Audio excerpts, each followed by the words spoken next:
Peace to the collective. It is the Hood Mystic representing hoodmystic.com. In this video, we will be discussing more of a psychological, metaphysical, educational approach to this full moon lunar eclipse. I find it's easy to rile people up, give people inspiration and things of that nature, but I find that it's more difficult to make sense of spirituality, especially if you're dealing with it seeking truth. And so that is my goal with all of my content and all of my videos, is to elucidate truth, dark side and light side. So with this video, it's just going to be more of a study, more of a breakdown and an understanding of how the ancients view the stars and how we can incorporate and integrate this study of this astro and cosmic knowledge in our everyday working life. So as you see on the left hand side, we are going to be talking about a full moon and lunar eclipse in sidereal Libra, or the claws of Scorpio, depending on how you want to deal about it. It happens May 5th, 2023. We'll be talking about the Vishaka Nakshatra. Say that 3 times fast. We'll also be talking about Venus sextile Jupiter, and we'll be talking about the Four of Swords and the Four of Wands, which will be the tarot cards of the lunar eclipse. Now, the purpose of this video is to further support you learning how to work with others in the spiritual way, in a pragmatic way, learning how to get outside of yourself. And when we say work with others, is generally working with your soul, integrating your soul, and working with that to help lead you and where you need to be led to. In this world, there's millions of different options that you can take. However, the one sure option would be the option of tuning and tapping into your soul. So as I study astrology, as I study chakras, as I study shadow work, all of these things somehow lead me to the same place. So just always fortunate and grateful to have these discussions. But like I said, this video is going to be more of a study. So less laughs, even though if I can find some jokes, I'm going to throw them in there, but more of a point where you could or should take notes to get the full value of this video. So peace to y'all. Thank y'all for joining me. As I stated earlier, we're dealing with a full moon lunar eclipse in the energy of Libra, right? And that's always something that is a misnomer, because Libra has only been Libra for 1,000 years, give or take, right? So Libra is actually Scorpio. Libra is the gateway or the doorway or the claws of Scorpio. So in understanding this energy is very much of understanding gateway science and understanding how the world works. When you understand the cosmos, you also understand the world. Now, when we talk about Libra, we're talking about real deal Holyfield stuff. And I don't care how conscious you are, Libra has some form or function in your life, this particular part of the stars. So if you ever got married, if you ever got arrested, if you ever bought a vehicle, got a house, got your driver's license, all of these fall in the area of Libra. So you could get a car, go to the driver's lot, steal the keys, hop in it and drive it around and say, see, hood, you ain't have to get the courts involved to get a car, but you would be in jail. Now, I know the Moors have a system, but understanding that their system is able to thrive through the courts, through Libra.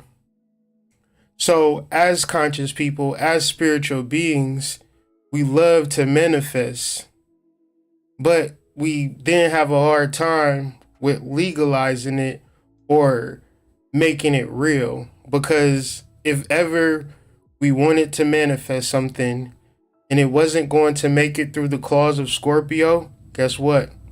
It got chewed up and it didn't manifest. So what we want versus what we overall get is a very important time. And since we're dealing with the lunar eclipse, it's very important to do spiritual work because that is the differential. So the thing about Marie Laveau was a voodoo priestess, but she got her power from people in the courts. You can Google this right now. Spells to help you in court. There's probably more spells to help you in court than ever. Meg Thee Stallion, when she went to court with Tory Lanez and wore all purple, right? Tapping into some matriarchal voodoo priestess energy. You knew that Tory Lanez was going to go to jail, and there was a lot of people online that said Tory Lanez didn't do it. Now I'm not even here to argue whether he did it or didn't do it, but I know who did the most voodoo. And then whoever did the most voodoo, the judge will then rule and say guilty. And when you in the land of Libra, if I say guilty, you're going to have to file an appeal, escape from jail, or whatever, because we about to chain you up. We about to lock you down. And ain't no way you can get out of this situation until your time is up. So we talking about some very serious energy that spiritual people have a hard time understanding, but that's why I'm here. Sun is still in Aries, ladies and gentlemen. Sun is still in Aries, conjunct Uranus, conjunct the nodes. Mercury is in retrograde in Aries. So when you say the sun is in Aries, you lead by your actions. So you could feel so fucked up about a situation. You could feel however you want to feel. How you feel is irrelevant to the sun being in Aries and your actions. And I know that's a tough pill to swallow. It's like if every time the sun goes into Aries, that represents a rebirth. Well, what would you say about a baby that was born who came out like, oh shit, that nigga owe me $20? Would you tell that baby, that's a valid argument, little baby Jermaine? Because in your past life, he owed you $20 and you died and you reincarnated as baby Jermaine. So let's go over Rufus's house and get that $20 that he owe you. That never happened in the history of life. So when the sun is in Aries and you talking about shit that happened in 1994 with your uncle or your brother or your sister or that person that you was in the 5th grade with, it might be a valid argument. It might be something that resides in your mind, in your DNA. But the likelihood of you being able to do something about it is very little, minuscule. When the sun is in Aries, conjunct Uranus, and real change is pure action. So people tell me a lot of shit, and it's hard for me to accept it when the sun is in Aries. Because the things that you would have done would have been way more appealing than what you said. Now, there's 21 people in the chat, and I appreciate every 21 of y'all. Can y'all help me? I like to do like little feedbacks and things of that nature, make sure that y'all awake. I just want to know, would y'all rather somebody tell y'all what they about to do? Or would you rather somebody do what they was about to do? And let's be real, we talking about the betterment. So person ain't going to tell you, I'm going to ruin your life or I'm going to fuck your day up, right? They're going to say, hey, I'm about to start this business. So would you rather somebody close to you say, I'm about to do this thing? Or would you rather that person to just go put some action to do it and just do it? Where you feel more secure at? Because I don't know everything. I would not, just because I can click go live on YouTube, don't mean I know everything. See, tech support said they would rather a person tell them. Me, I'd just rather you just show me.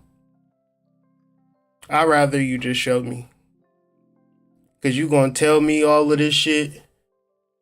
You gonna make me go crazy. You gonna have to show me, man. I swear I was born in St. Louis, Missouri.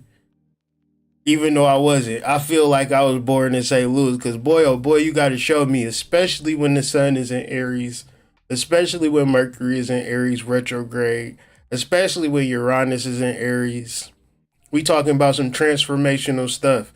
Don't beat my ears up telling me if you sign up for this, I'll end this will be the thing that you need to sign up for. And it's like, okay, I got all of the information I needed, but I still ain't putting no action towards it. That's what the world is. That's why I be falling back from shit. Cause I gotta get so right with my spirit. I gotta get so right with my karma and my dharma that if I can't offer it to you directly, if I don't know its immediate benefits, then I don't even want my name attached to that shit for real. And I understand people making their money, and I know we live in this world where don't nobody give a fuck. But see, I'm into the science of the moon in Libra, the sun in Aries. And sometimes people say things that they really don't want to do, create karma. Sometimes people talk about things that they really not about, create karma, involve you in that karma, and now you in insurmountable situations when, like, if you can't afford it, then it's perfectly fine with catching a bus or taking a train, right? If I don't have a car, fam, if I don't have a car, I would be like, yeah, y'all, I just came back from taking a bus, caught a couple of Ubers, cause I gotta do what I gotta do.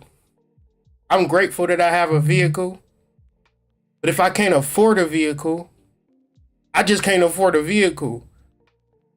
I'm gonna do what I gotta do to get that $250 or $225 or $50 a week to get a weekly pass or a monthly pass so I can have unlimited transportation.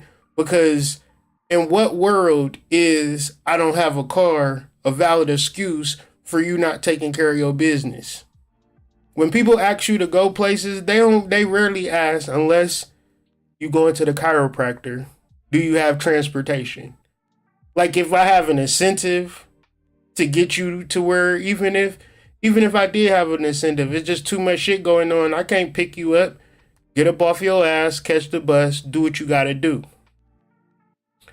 Cause the energy surrounding I don't have this, I don't have that is why the moon in Libra is gonna kick your ass. Why the sun in Aries is going to kick your ass. Because you telling me it's an excuse when it ain't no excuse. And you telling me it's an excuse. So the title of this video is the story that you tell yourself. The story that you tell yourself. So within this lunar eclipse and spiritual work and your note taking, this is a good time to take notes. This is some real powerful shit right here, Jack. When I say that this is some powerful shit, Cause the story that you tell yourself is some wild shit. That's some intense shit that you don't never even really be knowing for real. Cause I've been sitting here talking about, girl, you beautiful, incoming joke. Be prepared for a joke. Girl, that ass is fat. Girl, I'm willing to toss your salad. I'm willing to suck on your feet, and you a goddess from another life. Did we meet in another lifetime? Erykah Badu playing in my head, old school 1970 songs I ain't never heard playing in my head, coming in when I'm thinking about you. You walking through my mind like a damn angel. The whole time you just calling yourself a dirty little slut. How is we ever going to be connected on anything? I'm just a filthy little whore. The whole time, she just sitting in her room like Brandy with a damn belt, smacking herself on the back, talk about how filthy and nasty she is. And see, you might think I'm telling a joke, and I am telling a joke, and I don't know what's in people's minds, but I'm 38 years old, and I know that when you compliment a woman from your heart, she be like, stop doing that. You pouring it on too thick. I like a man that's hard. I like a man that's rough. I like a man that don't give a fuck about me. And it's like, whew. So let's get into the particulars. We talking about the Vishaka Nakshatra. Now, the Vishaka Nakshatra is talking about an archway. Now, you see this archway. This is a powerful spiritual symbolism. Y'all not gonna get this information nowhere else on the internet. Peace to Linda, peace Nell, peace Shamika, peace of True Life Fitness. Always show me. Don't ever tell me nothing. Because if you love me, you would just show me. Peace Kasha, peace Nelly, peace Tech, peace Gloria, peace Shamika, peace Sacred, peace to y'all, man. And peace to the people watching this post live. The ancients looked up in the stars and seen the Vishaka Nakshatra. Like, oh, I got an idea. And if you want to see what that idea was, you're going to have to stay tuned to when I talk about this actual Nakshatra. But when I say the ancients was so powerful with their understanding of connecting the cosmos to the working world, that within our metaphysics, this is why I'm up here. Because, you know, I don't find no value in just studying metaphysics and spirituality alone. I find that the value is in learning and teaching and learning. And this is a powerful message, man. And I can't wait to share this with y'all a little later. And of course, we're going to talk about Libra. I want to get in depth. This video is more of an education. I might throw a joke here and there. I don't know. Sometimes jokes just come to my heart, and my heart just be so full with laughter, and the joke just spill out. And I don't know what that's about. I don't never look for jokes. Jokes find me. So with that being said, we're going to deep dive into Libra, or the claws of Scorpio. If we, you know, this ancient energy of Scorpio and Libra is so real and it's so palpable that y'all got an uncle doing 2.5 years right now all over this goddamn energy. What you talking about? They wasn't sending people to jail in Africa and Native America. There wasn't no jails in America when Columbus came here. Y'all understand that? One's in the chat if you understand that jail is a new concept. Jail came with slavery.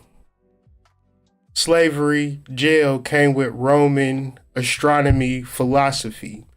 Now, this philosophy is a thing called justice. Justice is a goddess called Dyke.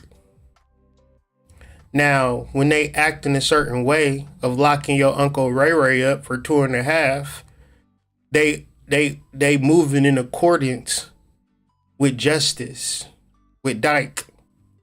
So their philosophy is based upon astronomy. Their philosophy don't just come out of thin air of just locking niggas up. See, they just doing what we can do. This is why you can watch sovereignty people go into the court and they be like this, that, and the third, and the sovereign person be like, I'm a soul. You can't lock a soul up, and hit them with the verbiage, and the judges, everybody be looking there shook, like, oh shit. We've been pulling, you know, so it's like this. Y'all ever heard of the straw man and things of that nature? Well, the straw man and all of that is real. The courts is a legal fiction. But at the same time, if you don't have no knowledge of self, you fall under the jurisdiction of it. Now, I don't mind talking about this astrology shit because it keep my black ass out of jail. I can show y'all a goddamn slideshow of jail photos with me and my niggas doing jail poses and things of that nature. I'd rather just show y'all pictures of crabs and scorpions and scales and things of that nature. Keeps me free and out of that system. So if you think this shit is not connected, then you sadly mistaken. You sadly mistaken. So we also go and deal with the tarot cards, the Four of Swords and the Four of Wands. Love is in the air. And so doing this work, the reward is love. The reward is not money. Okay? The reward is not success. The reward is not fame, career. And the thing about love is that love is a goddess. Love is an energy. Love is a spirit. Love is something that you can't fake.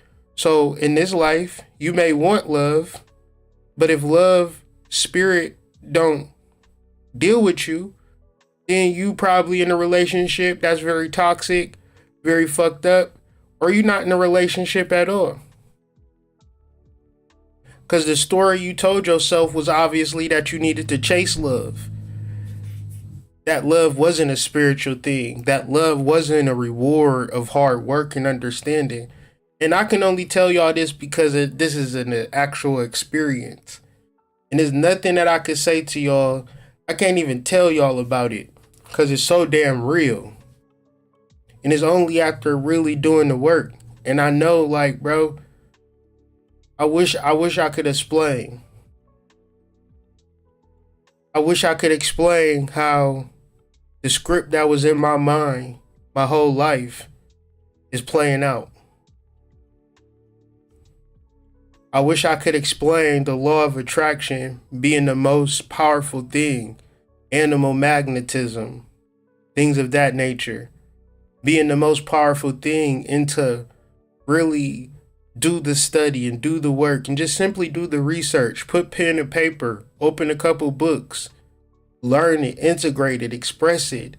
Okay, I'm doing shadow work, but instead of getting mad at my children, instead of getting mad at the people that I love, instead of just honoring my triggers, really journaling or really just processing it or really just having the conversations or not having the conversations. Understanding why people want to pull me into their timelines when I'm trying to create my own timeline. And then realizing that the only way you know if you in alignment is if love is in alignment. In the reality of having all the money in the world, you can't love yourself.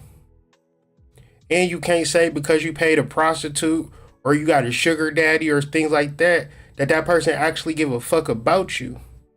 Because it's all transactional. So love is a spirit because it ain't transactional. It's a fat dude with a skinny girl. It's a fat girl with a skinny dude. It's a poor girl with a rich dude. It's a rich girl with a poor dude. It's a black man with a white girl. It's a young man with an old girl. It's a old man with a young girl. These are examples of love. When you 22 and you in school and you just see a nigga every day and you just used to him, and so you feel like this is the person because you in college with him, because you in close proximity with them, but there is no real existential desire. Some of those situations and relationships work. A majority of those relationships work, but sometimes they don't. Even when they do. Because love is a spirit. Love is not realistic and rational. Like, oh, this makes sense. We should be together. Because if that was the case, people get on the internet and say, oh yeah, I want a man that's like this, like that, like this, like that, like that. And then you be like, is you a virgin? No. Well, tell me about the dude that you had sex with. Tell me about the girl that you had sex with before you had these standards. Did they meet those standards? No. So what's the point of having those standards when you yourself don't even apply those standards in your own personal life? But it just sounds good to say I want a person like this or a person like that. That's not love. Love is to be in a particular energy, to do spiritual work, to raise your magnetism, to then attract something that is so deep and so pure that it must be love. Because here it is, I'm old and fat, and she young and sexy. Here it is, I'm black from the projects, and she white from aristocrat hills. But we can't seem to. My dad would kill me if he knew that I was having sex with the nagger. You making love to that nagger? A majority of her friends is going to find nice white boys to marry, going to have nice white beautiful children. But Becky Sue, she going to find Rollo from 3rd Street Projects and be rolling blunts in 3 months, freaking black and mouths, cooking fried chicken. Because love is a spirit that makes no rationale, no sense. So when you show up with the picture perfect relationship or the picture perfect situation, understand that you just living in a whole world of cap. Because the ancients knew this, the Romans knew this, the Greeks knew this, the Egyptians knew this. This is why they had Aphrodite. This is why they had Venus. This is why they had Isis. Because not every bitch is going to travel around the world and collect all 13 pieces of you. Ones in the chat, how many girls have you dated? A lot. How many of them would go all around the world and collect all 13 pieces of you, put them back together, give you a golden dick, and like every girl is not going to do all that. Only Isis, only your main line, only somebody that loves you. But why would she do that? If you asked her,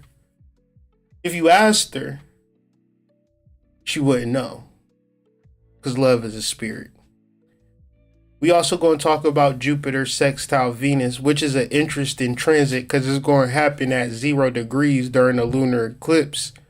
But when we talk about the 4 of Wands and the 4 of Swords, both of those cards, the 4 of Swords is ruled by Jupiter and the 4 of Wands is ruled by Venus. And then the lunar eclipse, Jupiter sextile Venus is going to be at 0 degrees when the lunar eclipse is at 0 degrees. So we're going to talk about that because that is a connection. So once again, shout out to Master in the Zodiac. If y'all ever want to get a true sidereal chart and you don't want to look at no weird chart that's just made up, you want to just get a chart that's based on the actual constellations, go to masterinthezodiac.com and y'all will see that the sun is going to be in Aries, while the moon will be in Libra for the full moon. So, and this is not even to mess with Western sidereal astrology, because if you into the science of true astrology, Libra and Scorpio are actually one and the same. So we're just dealing with the claws of Scorpio if we want to be right and exact. So it can be a full moon in Scorpio if you want to. So once again, what is a lunar eclipse? A lunar eclipse is when the sun is only going to happen at nighttime, right? A solar eclipse can happen at nighttime or the daytime because time zones and things of that nature. But a lunar eclipse can only happen at night because the moon will be out. So once again, it's going to be daytime where the sun is shining, but nighttime where the moon is shining.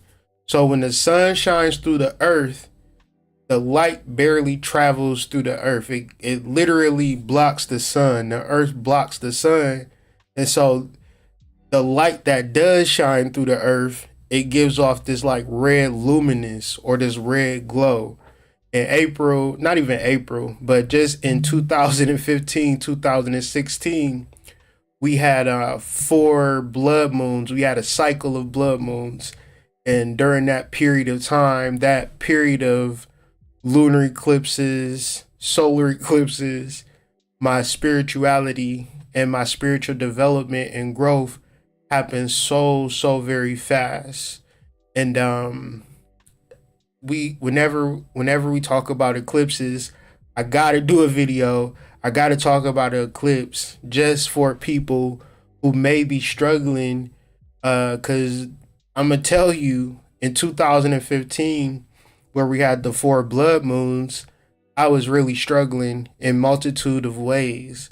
But being able to witness those blood moons and just not give up, really, like never give up, always understand that, like, if you find yourself in the depths of hell, what's with you is the sun, the moon, the celestials, the cosmos. And so when I was in my darkest, I was working two jobs, and I would have to wake up at like 4 o'clock in the morning and catch the bus. You know, I was a bus catching nigga. I didn't care. I worked two jobs, catching the bus. No shame in my game. And shout out to you if you doing that, because ain't no shame in that. Ain't nothing wrong with that. When you a person and you doing what you gotta do, that's what you supposed to be doing. It's only the people who need to do shit that's not doing it. That's the problem. But anyways, I was catching a bus. It was about 5 o'clock in the morning. It was early because I would have to catch the very first bus that ran. This was on Morse Road in Columbus, Ohio, and I was walking down one of the side streets, and yeah, I seen the whole moon turn red, and it was just such a life-changing experience because I was just up, to just be up in the middle of the night, like nobody's up, and witnessing that, it really does something to your psyche. It really does something to your spirit. It really does give you a boost of energy. So knowing now what I didn't know then, it's time to, like, me, I'm just very adamant on candles, herbs, rituals, energy. Like, I'm a grown man, and I just live my life spiritual. I don't know what other people is doing, if it's right or if it's wrong, but I just live solely on my spiritual work, you know, and that could be good sometimes. Sometimes it can be a little rough. Sometimes it can be a little weird. But these times is really times to recharge, recalibrate, and get your mind right, get your spirit right.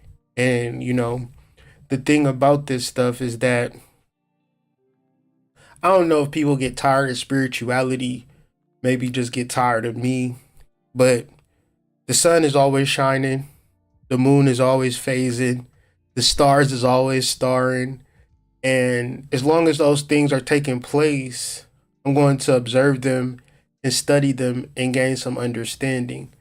So, with that being said, in your chart, if you look at a chart, and I find this to be very astonishing, whenever you have a moon that's conjunct a south node or a north node with the sun conjunct the north node or the south node, you have an eclipse. To me, that's so amazing.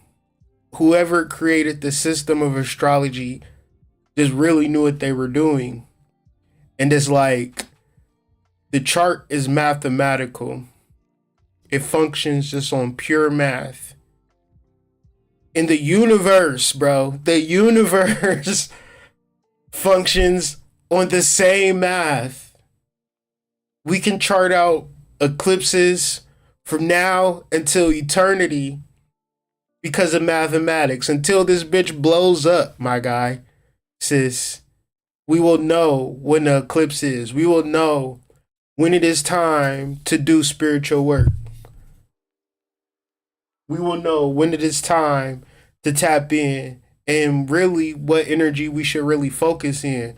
So if you look at this South Node in Sidereal Libra, the deeper root subconscious beliefs towards relationships and working with people is coming to the surface. And another aspect of this is your true partner, your true love, your true business. Like you are, let's have a real talk right here. You are destined for great things. You are destined for positive relationships and people that can help you, people that want to help you, people who wake up and live to help you, yo. People that want to wrap their arms around you, people that want to do all of this fly shit for you. This is the reality. Now, the South Node coming into Libra is shaking up all the people, places, and things that are not in congruence with that. See, when you don't have a certain level of value, you accept way more than you're supposed to. Some of us made the decision correctly, some of us didn't. And for those of us that didn't, not to say that we can change anything about it, but now we know. Now we see. Now we understand. The lunar eclipse is an intensification of that subconscious realization. The moon rules the subconscious mind. Now, the subconscious mind is no abstract, random term that we just throw out there when we trying to explain shit that we can't explain, okay? The subconscious mind, the moon, is your side. Your side is your sexual organs. Your sexual organs have a lot to do with Libra. Libra, you get married at a church or you get married at a court. But you also fuck your wife in a bedroom. So you having sex, that's your side. That's your spiritual foundation. Who you have sex with. This is why you would get married to a person at a courthouse. This is also why this generation of people who have no foundation, who have no understanding, just generally have sex with whoever they feel like having sex with. We seem to not be able to connect the dots. So, like men, when we was 21, nobody told us you're going to be 35. This is when you should look for relationships. So because we don't know this, when you turn 35 and up, this is when you meet your wife. But the reality is you got baby mamas. You probably already married. Because people told you that you could get married when you was 16. You had boyfriends and girlfriends when you was 14. It wasn't nothing serious is what I'm saying. When it was super serious, but when the knowledge isn't being bestowed upon to you, you live out of alignment. So all I'm doing is speaking actual facts. And when you meet your true love, South Node in Libra, Lunar Eclipse in Libra, it's probably going to be having you singing Neo songs. How you so sick of love songs, so sad and slow. Why I keep waking up to the radio looking ass boy? Because we don't know. We don't know. And we act like we know. We wish that we knew. We think we know. But we not getting the results in the Libra department. We got boyfriends. We got girlfriends. We got baby mamas. We got baby daddies. But we not going into them courthouses standing on shit. And when we do go into courthouses, it's for child support. So, real life balance. Real life balance. The South Node is in the deacon of peace. The moon is in the deacon of truce. So when you're thinking of truce, this actual Sabian symbol is of a rabbi. And so it's more of like a heritage. But for us, it's not like a familial heritage, it's a spiritual heritage. And that spiritual heritage, it created you. And you want to know how it created you? It created the illusion that your mama and daddy really loved each other. They loved each other so much that they had to have hot, butt naked, up and down sex with Jerry curl juice dripping in each other's mouth. One's in the chat if your mama and daddy had Jerry curl juice dripping in each other's mouth. Carefree curl, sprayer, activation, instant activation kit looking ass. That Jerry curl is so fly and sexy. I think I want to give you some pussy. Oops, now I got a baby. That's how the spiritual ancestral lineages works through you. So guess what it's going to do for you? It's going to give you the illusion, the superfluousness of saying, maybe I could get some of this synthetic yaki in this boy's mouth. Maybe I can get some of this beard balm in this girl's mouth. Because we ain't doing the Carefree Curl instant activation kits no more. We doing beard balms. We doing yaki. Some of us is doing sporting waves and things of that nature. So, getting into the reality of relationships. This is so powerful. This is so powerful if you're ever able to sit down and talk to the people closest to you and say, what is the reason that we are here in front of one another? What you'll realize, what you will see is that there is a spiritual undertone, overtone, and intertone to the relationship. And if it is not that, then it's easy to say that we're out of balance. But it's easy to point out what is the spiritual undertone and overtone when you are spiritually aligned, when you have spiritual gifts. So you can help that person that you're with think like, okay, this is the spiritual thing that's happening. This is the spirit that is with you or working with you, or be a sense of confirmation in this physical world. Love is a physical thing, but it's also a spiritual thing. And it is so balanced, and it is so deep, and it is so real that what you want and what you're working towards is that. And if you're not working towards that, then you're going to get whatever you want. And you're not going to be satisfied with whatever you get, because what we're talking about is something that's real. Some people say, well, I don't got to get married. I don't got to go to the courthouse. And they can live like that. But at the same time, when you have children and you have issues and difficulties, let me tell you, it's so much easier to leave when you don't have no paperwork. It's so much easier to leave. It's so much easier to abandon. It's so much easier to like really just be free to just exist in the world than negating your responsibilities and cultivating and developing the ancestor. Because your children was your ancestors at one point in time. This is why you get Social Security and birth certificates. These are all instruments of the court. As spiritual as y'all is, y'all all got Social Security cards and birth certificates. But then we can all meditate on the goddess Oshun.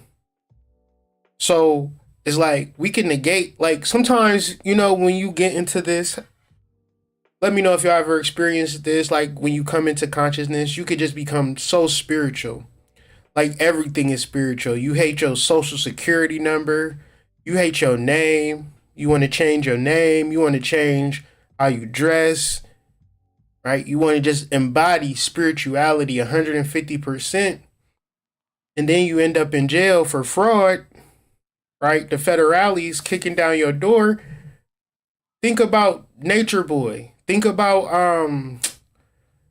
you name it. You know, it's probably some fraud attached to them because they become too spiritual, and they be talking this sovereign citizen like we never heard it before. And then some people that didn't hear it before, that's their target audience, because we imagine that we could just be so spiritual that we don't have to be physical. And this is the problem with a spiritual audience.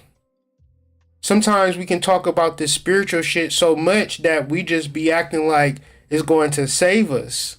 So some of the brokest niggas in the world is spiritual niggas.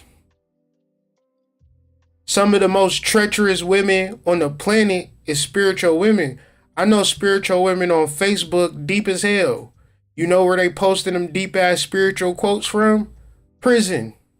Yep, that's right. She in full prison with a cell phone. Got Facebook groups. And I'm not knocking it. I'm not knocking it. But trust and believe, if Kyrie Anthony is in jail, there's no more Facebook posts for me. I'm going to have to figure my life out on the physical level. I'm going to have to lead the spiritual shit, because obviously I'm out of balance if I'm in prison. Whenever you so spiritual, see, you can't never be so spiritual and shit fucking up for you, because then that's like you not spiritual at all. Whenever you out of balance, and before spirituality, not knowing about chakras, not knowing about the shadow, not knowing about trauma, not knowing about healing wounds, not knowing about meditation, being so physical, that was out of balance too. But this is why Libra is so serious. You damn right. Hoodmystic.com, ColumbianExchange.com. You got to use physical credit cards or money or Cash App or something to that effect. It ain't no Ashe, brother. Ashe, I love you, brother. It ain't none of that. Everything is in balance. And motherfuckers is cool with that. No motherfucker never said, Hood Mystic, you spiritual, but why you selling things on your website? Shouldn't you just be giving all of this shit away for free, brother? Why is you selling herbs? Shouldn't you, like, nobody ever told me that. Motherfuckers just naturally understand the balance of all things. So it's so good to be so realistic, so real about everything, but also lighting candles and burning herbs on top of that. It's like a balance of the physical and spiritual. I don't know what else to tell you niggas. Does that make sense? Like, I can't feel like I can make it any more plainer than I made it, but maybe it's so simple it's confusing. So once again, we at 20 degrees of Aries, and the symbol for this is a little girl feeding birds in the winter. Now, the rabbi and the little girl is just pure symbolisms. The rabbi being a symbolism for spiritual forces, making you think that you love your baby daddy. The little girl is the reality that the best thing that we could do is feed birds. In this world, to be isolated and to not help anyone is the greatest sin in the world. It's mothers and fathers that could be football coaches, twerk instructors, do dirty, grimy leaders of gangs. I don't know. It's just a lot of things that people could be doing, but they isolate themselves. So the dark side of this is just being so important. Your peace or your life or your home or your whatever is just so important that you fall out of alignment with the universe and the structure of all things. Because everything is a component. Everything is a cog. Everything has a deeper relation to other things. So looking at the sun conjunct the north node, aligning to the portal of who it is that we want to be, is just all in the action. And who we want to be is the value that we create for people. Now, Spirit been on my ass about this rhetoric thing and how motherfuckers is like, Spirit just be having me listen to people and just be like, they just speaking to people's emotions. They just want people to feel good. They not teaching, they not educating, they just constantly speaking for motivation and inspiration, because at a certain level, people be so down, people be so lost, people be so disconnected that that's all they want is inspiration and motivation, and you a bad bitch and you is good and you this and you that and all you got to do is this, that, and the third. And it's like, soon as this sun entered into Aries, a major shift had happened where my birth certificate changed from being born in Boston, Massachusetts to being born in Missouri, the show me state. I don't know why, but it's like a mini stellium with Uranus, Mercury, and Jupiter in the North Node. It's a lot of energy that's like action. Action. For real. That type of time. You know what I'm saying? So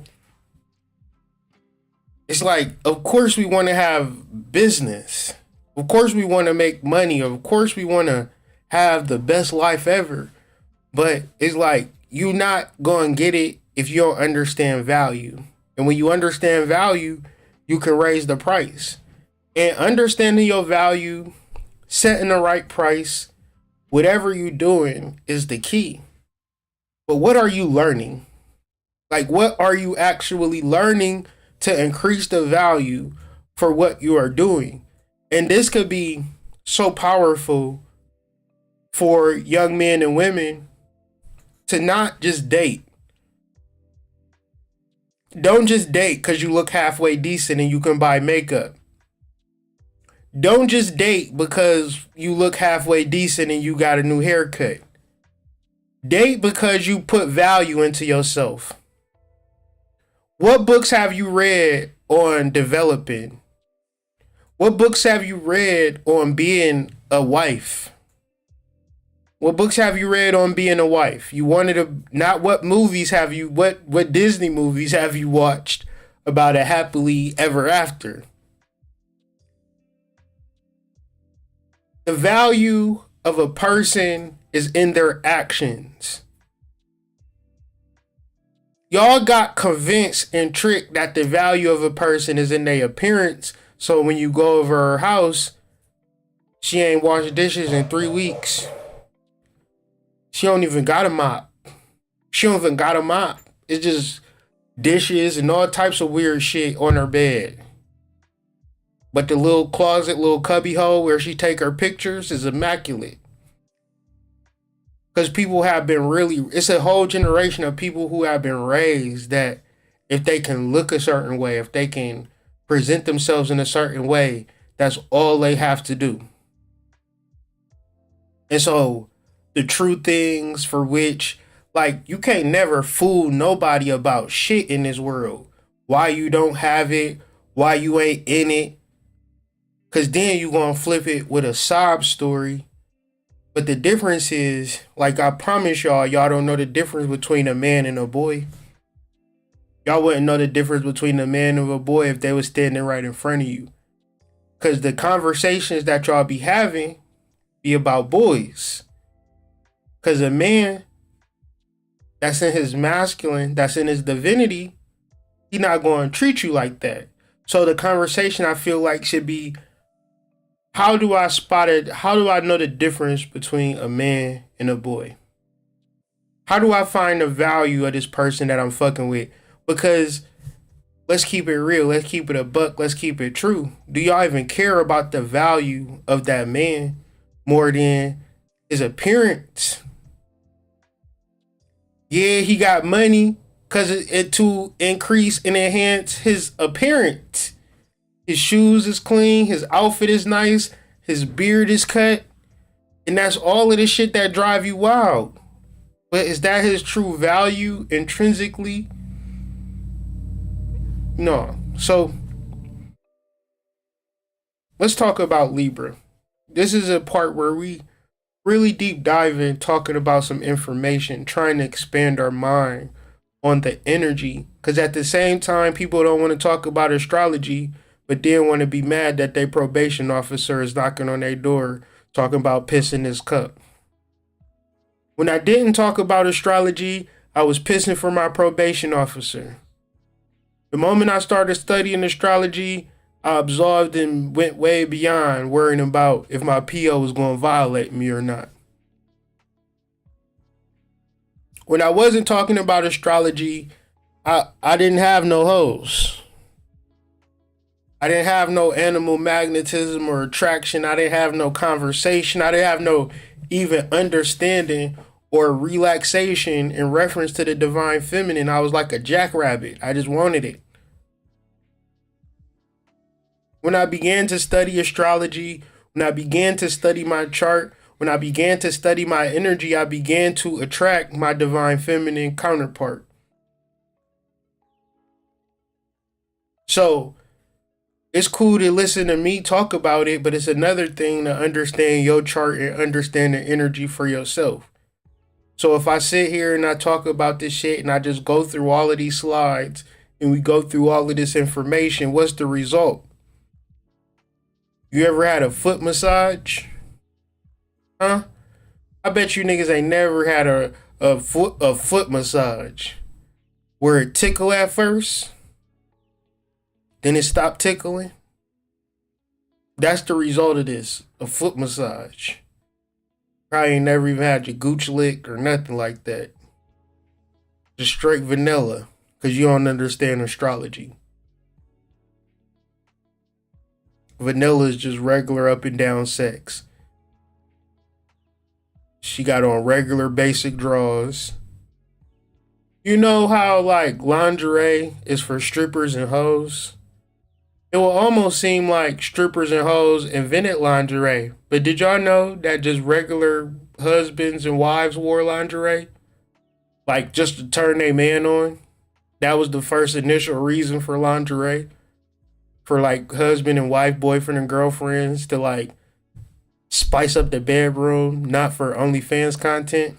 This is an interesting concept that I was just thinking about. But now everything is monetized. But then the reality of like sex in a relationship is like, oh, you better go deal with them hoes on OnlyFans and shit like that. When it's like, nah, you supposed to be my hoe. You supposed to be my freak.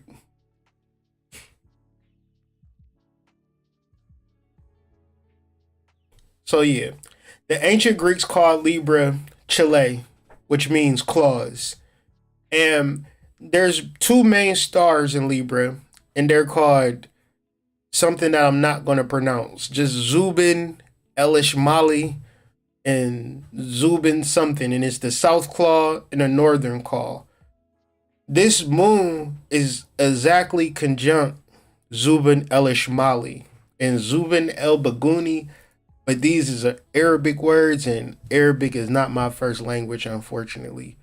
So before Romans and before the Greeks, they wouldn't even call this Libra. They would call this the claws of Scorpio. And when you look at these particular planets, this particular constellation, zoom it up for y'all so y'all can see a little better.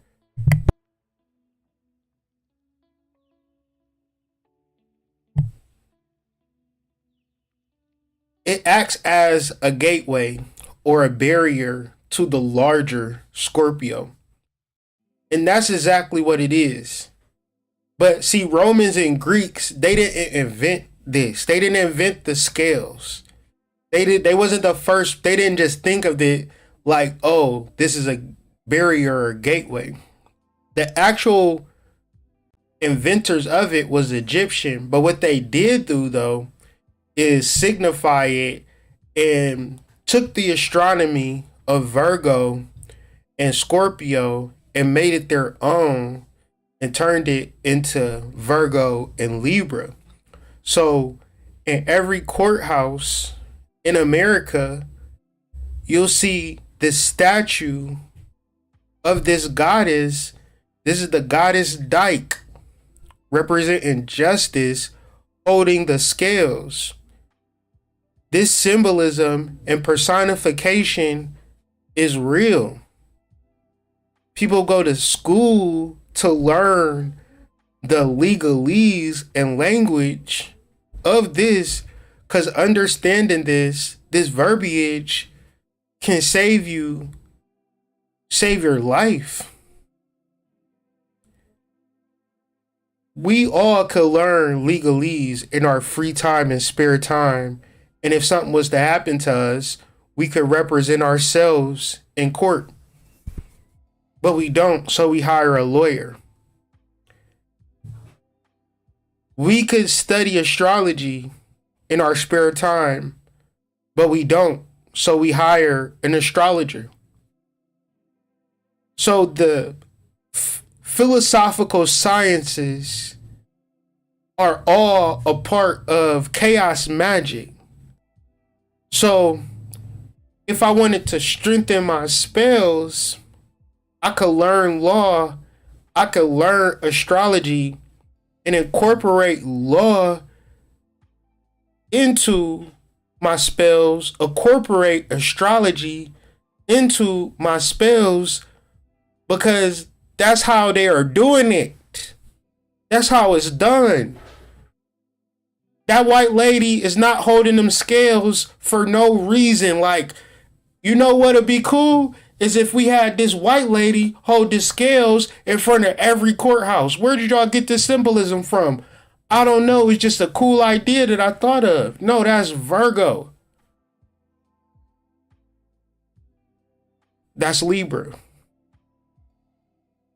That's real. This is why you see the same goddess not hold the scales, but hold the cornucopia. They're both blindfolded. The blindfold is the symbolism to, let me just be frank, because I can't be, because that's just, my alter ego. That blindfold is for black goddesses who no longer see themselves as black goddesses. Virgo is you. The cornucopia is you. But if you can't see yourself from a goddess level, man, working with women is like trying to teach Santa Claus how to deliver gifts, and they feel like they should be the one getting the gifts. Is cornucopia having that sack of gold and crops waiting for it to be filled, or is she giving it out? Is she emptying it out? This is the nature of a goddess. The nature of a woman is to take. The nature of a goddess is to give. You give naturally, easily, and freely because all of your energy comes from source. All of my energy comes from source. All of our energy comes from source. So I hate when our women say we are victimized and the system is holding us back. No, system is not holding you back. You got on blindfolds. This is the symbolism that I feel that this represents. All of the power is already within you. The ability to be final, the ability to make decisions, the ability to have discernment, to understand the innate value of things. You have that inherently available to you in this moment. But are you doing the spiritual work to strengthen that, to raise that up? I know for a fact that y'all not doing that. Y'all buying shit to help y'all get there, but the shit that y'all buying not helping you get there, and so it's making you more angry because it's all about the work that you do, and you don't gotta buy shit to do the work. You don't have to buy nothing to become yourself. The problem is you gonna have to be by yourself. You're going to have to go within yourself. You're going to have to trust yourself. Another symbolism of the blindfold.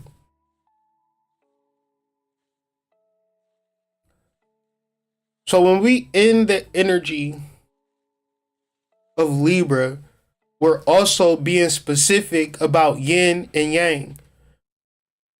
See, what I like to do is specify and use my conscious and rationale to explain spiritual things, because leave it up to y'all, everything is the subconscious. Ones in the chat.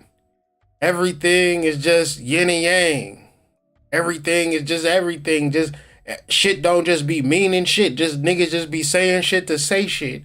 So it's like yin and yang is a specific to Libra. It's a specific to the left and the right being equal. Light and dark being equal. Masculine and feminine being equal. In order to pass through. This is why I do the videos that I be doing about dating and relationships, because y'all really have allowed yourself to not be in relationships when that's the easiest shit in the world. You are out of balance. If a person with Down syndrome can find love, how come you can't? They be having date nights at the institution. They be having little dances and shit.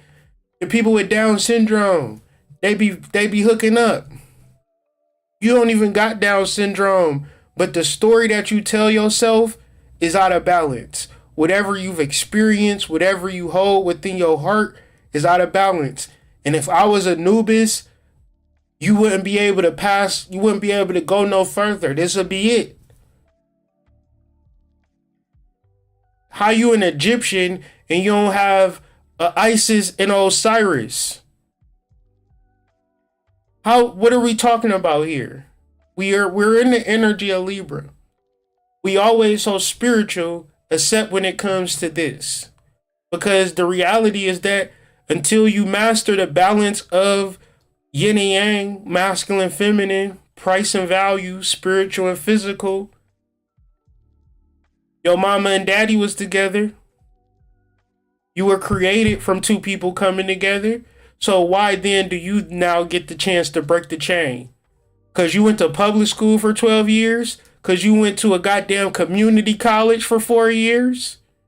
Because you got an associate's degree? That mean that you better off by yourself and ain't no nigga worth it? All of this represents a sickness that your basic fundamental energy of receptiveness, helping a nigga out, loving, like making it be a need to stay in balance. This is what Libra is about. And if you don't understand it, people will be like, oh, I've been seeing a lot of this. I've been seeing a lot of that. Because y'all know everything. Y'all know everything. So, this is what really got me in the study. Like I said, the Greeks and Romans, they didn't create the concept of Libra. They didn't create the concept of the scales. Well, they did create the concept of Libra, but they didn't create the concept of the scales. They borrowed it from their forefathers, the Egyptians. Now, the scales were symbolic of Anubis, and this was symbolic of the stars. And we could tap into this energy every lunar eclipse or every moon cycle. Some of us, sun in Libra, moon in Libra, right? Venus in Libra, whatever, you name it. So this Libra energy, much different from other people's energies. Some of us who carry a Libra frequency are judges, are Anubises. Like, it's so funny. My demo, like from 18 to 24, like 0.5%. But then like 25 to 44 is like 98% of my demo. So it's like these people that I know, like we just know shit. We've been through certain things. We've been through certain times and energies and life of understanding. So it's like the Pluto and Libra generation, we have a certain level of judgment as our job description where I know you 25 to 44 on this goddamn live because that's my demographic. So with that being said, do people ask you for advice when that's not even your expertise? Do people generally ask you for advice? Do people act like your opinion matters when it generally shouldn't? Because we represent a specific generation, Pluto and Libra, Pluto and Scorpio, but we also understand that Libra and Scorpio is the same constellation, but we hold a certain type of frequency of being Nubian figures. This is why one of the millennial rappers was named DMX, right? There's a lot of Nubian figures. Tupac, Biggie, these energies died. Representing the afterlife and the afterworld. Like it seemed like people that we idolize, people that we really fuck with, transition like the greats.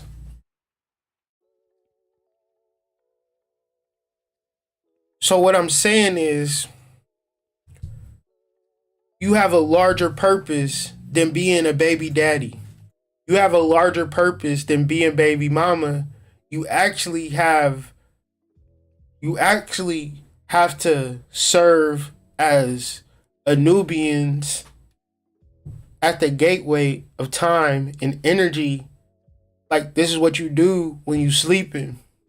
You transform and you go to work, and souls from all over the planet, all over the universe get judged. This is why we so powerful. This is why if a black person say, nah, that shit mid, man, I'm not fucking with it, it's no longer popping. This is why you ain't gonna see nobody rocking Carl Kanai. But you will see people watching Balenciaga, wearing Balenciagas because we are the judges. If motherfuckers say we ain't fucking with that CD, your career is good as over because we are the judges. And it's this generation too. It's like Gen Z will listen to somebody like fucking Little Xan or some shit. And our generation will be like, nah, man, that shit whack. And then Gen Z be like, nah, you don't know what you talking about, old ass nigga. Where's Lil Xan at? Lil Xan said something bad about Tupac. Career never been the same. Lil Pump, Gen Z, going. Just name them. All of the niggas that you thought was going to be the shit in 2017, they are no longer here. And who niggas talking about more than anybody? Usher. Usher's old ass. Usher looked 25 years old. One's in the chat. If Usher looked 25, why? Why? He's a judge. He's a Nubian. And so this particular generation, this particular class of people, we have to do shadow work. We have to clear ourselves of our ego. We have to clear ourselves of, I don't like the hood mystic. Hood mystic says something about bitches wear weave. I wear weave. He must don't like me. You gonna have to get over that. Weave is irritating to my nose. When it get into my nose, it make my damn nose itch. And you gonna be mad at me for that? It's my damn nose. Am I lying? Am I the only one who's it make nose itch? See, y'all ain't gonna say it because y'all probably want to smash after the video. But at the same time, I ain't lying. Shit be having my nose itch. Let's read. Perhaps because of a jackal's tendency to prowl around tombs, he became associated with the dead. Anubis was worshipped as the inventor of embalming who had embalmed the dead Osiris, thus helping preserve him in order to live again. His task became to glorify, preserve all the dead. With Anubis leading, the deceased appears before a panel of 14 judges. This is who we are when we go to sleep. This is why we don't remember our dreams that much, because we be really like, and this is another reason, right, where you would go to court and it's a man that's a judge. It's a Supreme Court. All of the basis of the court system is what we actually be doing in the astral world when we go to sleep. DMX had the worst bars of all time, but we still loved him because he represents our energy. He represents our lineage. It is here that he will make an accounting for his deeds during his life. The Ankh, the key of life, appears in the hands of some of the judges. Note, Anubis holds the sacred Ankh. So, like I said, it's Anubis energy, it's leaders, it's rappers, it's stars, no pun intended. But it's also other people that do the work in a regular level, but just as tapped in when we go to sleep. Because we're dealing with the sun and we also dealing with the moon. The reality of the moon sign and moon energy have nothing to do with if you got a degree in business management. It have everything to do with what you do when you sleep. And what you do when you sleep is tap in to spiritual ass shit. It's so damn spiritual that you don't even remember it because you so like, let me wake up and go to work.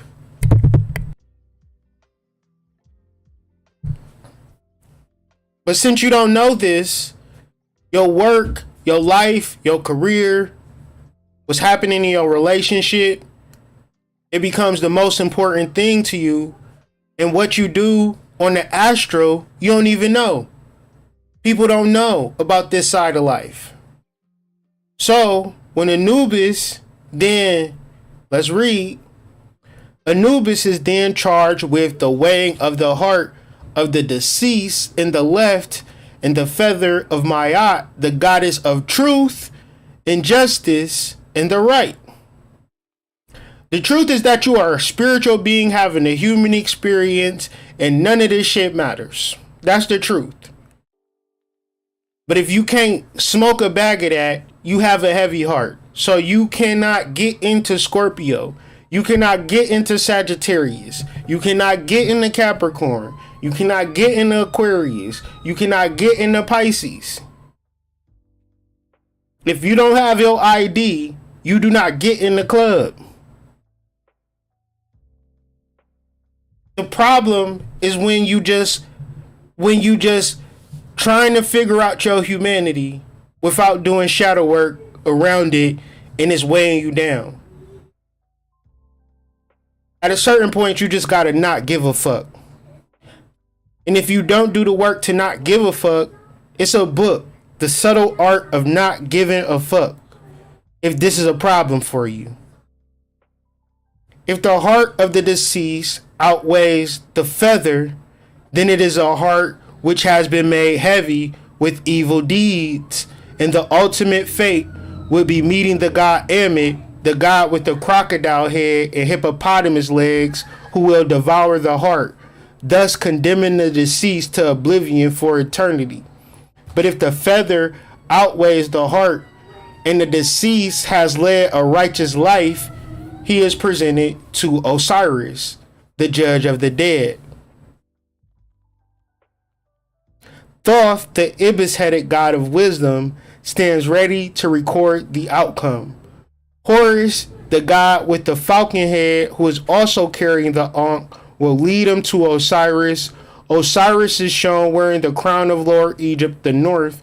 He holds the symbols of Egyptian kingship in his hands, the shepherd's crook to symbolize his role as the shepherd's mankind, and flail representing the ability to separate the wheat from the chaff. The sacred lotus flower is in the front of the throne. The Eye of Horus is holding the outcome of the deceased life. Behind him stands his wife Isis and her sister Nephthys. Together they welcome the deceased to the underworld. All papyrus paintings are sent with Rabbalah. Oh, well, they talking about the actual painting that we showing here. So it's really explaining something that happens every day, every night, 24-hour shifts. People transition, people get judged. And if you talk to people who transition, who have like lived wild and crazy lives, they be like, when I transitioned, I didn't see nothing and I was scared. And then I'm so happy I came back. Like, cause they really like, it's a point of death that is darkness. Like, if you ever talk to people who have transitioned to come back, they don't be having no amazing stories like you be seeing on YouTube and things of that nature. They be talking about this void, to which how you live on life, it matters. And when you transition, and how you live on life is 100% in reference to your heart space. You mad about your fucking baby daddy? You in the wrong heart space. You mad about your abandonment issues? You in the wrong heart space. You don't have no recompense. Nobody gonna feel sorry for you. And all the spiritual rhetoric that's out here is doing people so much damage because it's not making you address your heavy heart. It's not making you address your shadow work. Like, you could focus on manifesting, changing your life all you want. But if you ain't dealing with the shit that got you to where you at right now, how the fuck you expect to get out of your situation that you in?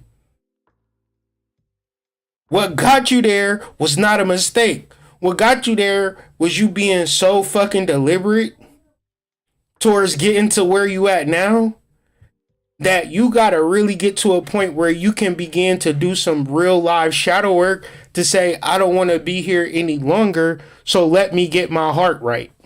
Let me get my heart clear. Let me get my heart free. And it also ties into if you're going to make some money or not. When you start to create value and create valuable things and share that valuable stuff with people, it's easy. People don't mind. I swear to God, people do not mind spending money with you when you provide things of value. It might not be, you might not be selling money, making money like Amazon. Who does? But if you have a valuable, consistent product, service, you don't got to worry about making money. Now, if you feel like you do and you're not making money, I'm telling you what the problem is. I'm telling you what the problem is. You need to increase the value, and then you will increase the sales. You will increase the business. So let's deal with the tarot cards. As we say, we have a system where we deal with each deacon on the tarot has a specific tarot card. And when we deal with full moons and new moons, we examine the tarot cards that's associated with the deacon of the particular aspect. So today we're dealing with the full moon. So the moon is in the third deacon of Libra, and that third deacon is ruled by the Four of Swords, right? And we got the erotic tarot deck, one of my favorite decks. All right, then we got the sun and the third deacon of Aries, and that card is the opposition card. That card is about understanding love is a union of opposites. Very rarely is love found in two people that are quote unquote equally yoked in the sense that you think they equally yoked. It's always a union of opposites. Like it ain't similar things attract, it's opposites attract. So within that, not understanding that, you could tell yourself a real wild and crazy story. Looking at the card on the left and dealing with the symbolism, it's a naked girl sitting on a film, right? This film is a story or a projection of her life. So the reality of your life is a projection. Now, what is a projection? Now, you ever seen a projector when you at a movie? You sit down at your seat and you sit down and you watch what's on the screen. What you seeing on the screen ain't coming from the screen, it's coming from the projector.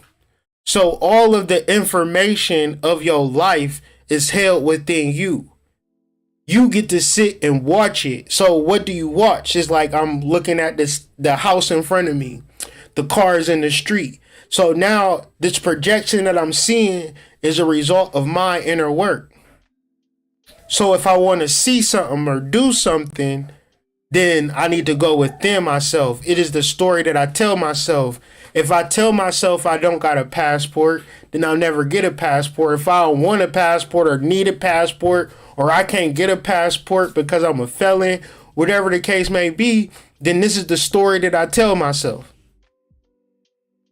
Or I ain't gonna never find a woman that's gonna love me for me, or whatever story I tell myself. And see, you gotta deal with this, and we doing a deep dive study on understanding how to align on all levels the story that we tell ourselves. Because you can just tell yourself rationally, I want to get money, but you don't do shit to deal with the unconscious. You don't do shit to deal with the subconscious. Like, everything about you getting money is not in alignment. So the story that you tell yourself is cap. You want to get money, but you don't want to deal with your unconscious, right? You don't even know what your unconscious is.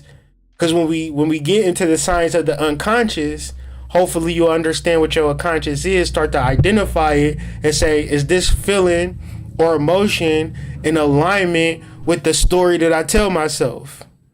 Because if it isn't, then that's the work that we need to do.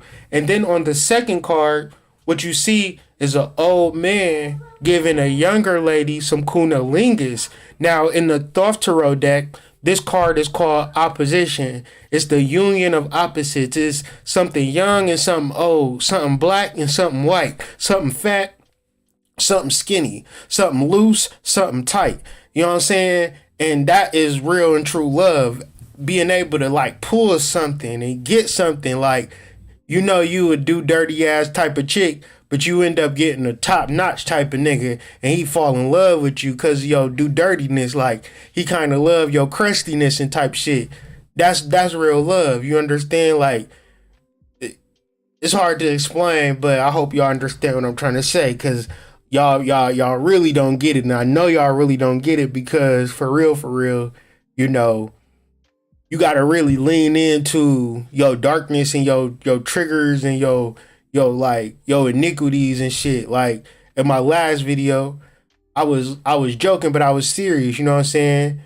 I don't got a Louisville slugger. You feel me? And it's some men like me who don't got a Louisville slugger and feel like they'll never get a home run. You know what I'm saying?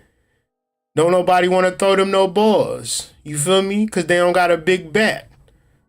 You know? But the reality is, I do inner work. You feel me?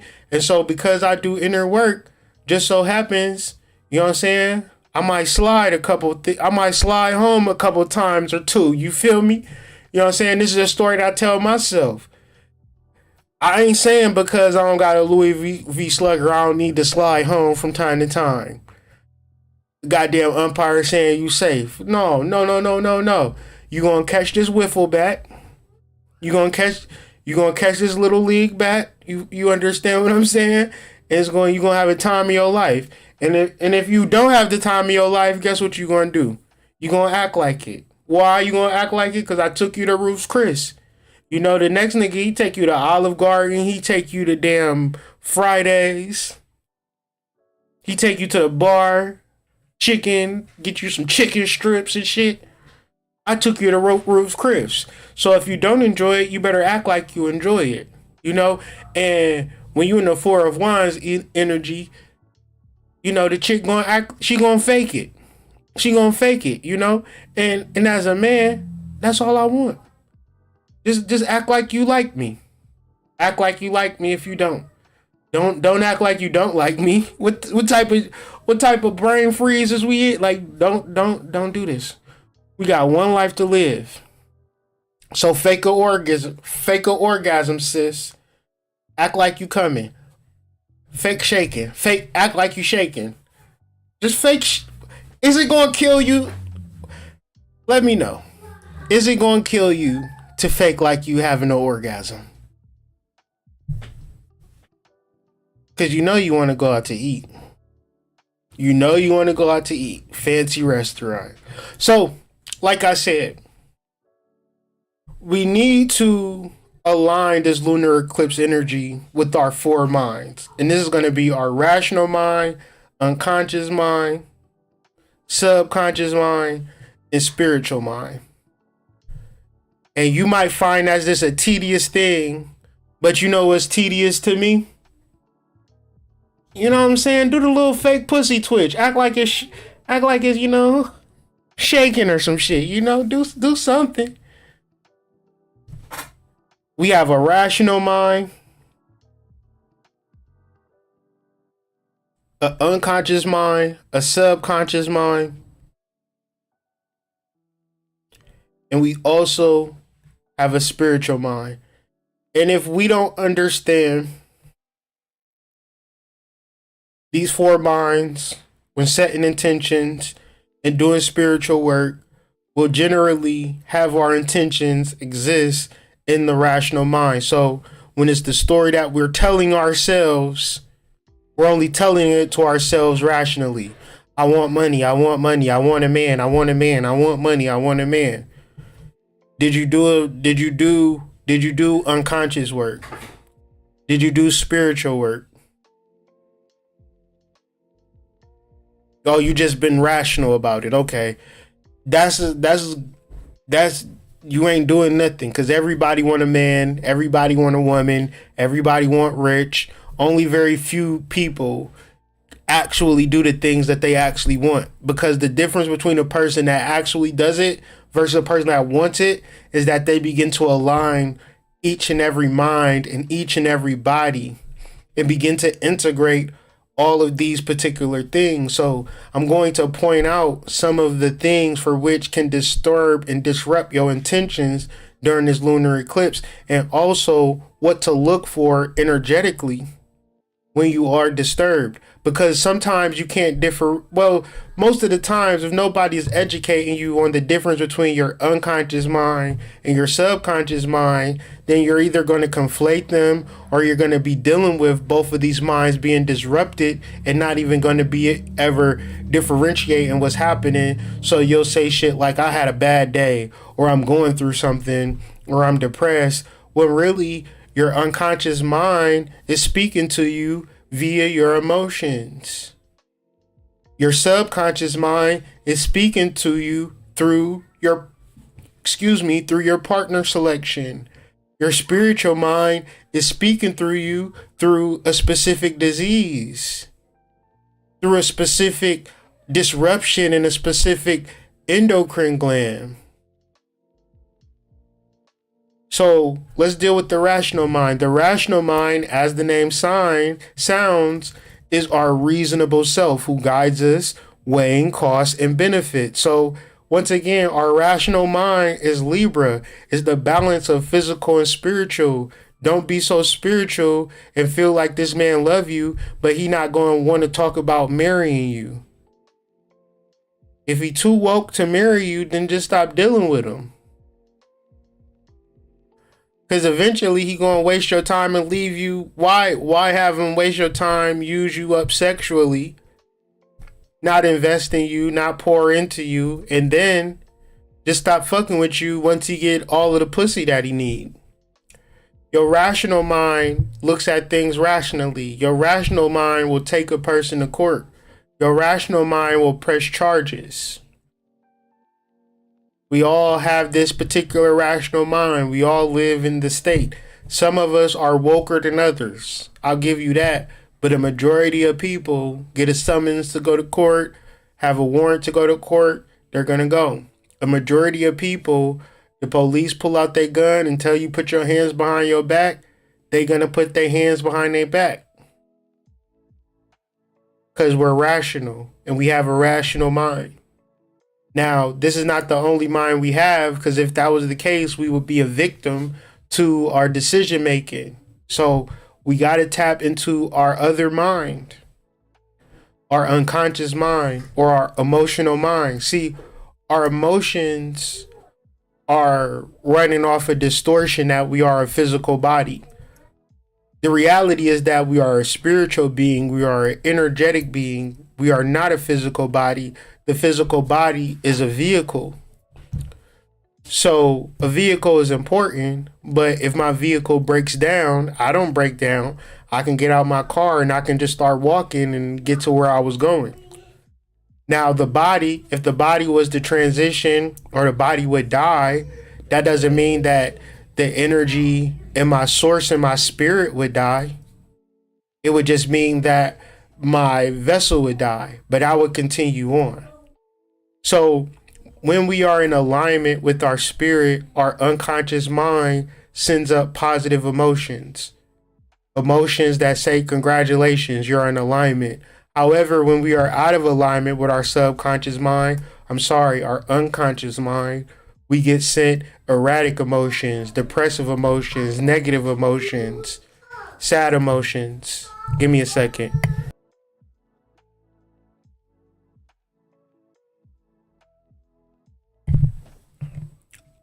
So it's not that I feel crazy. It's not that I feel bad. It's that I really want to be alignment with my unconscious. And the reality of your unconscious mind is that all you can do is listen to it.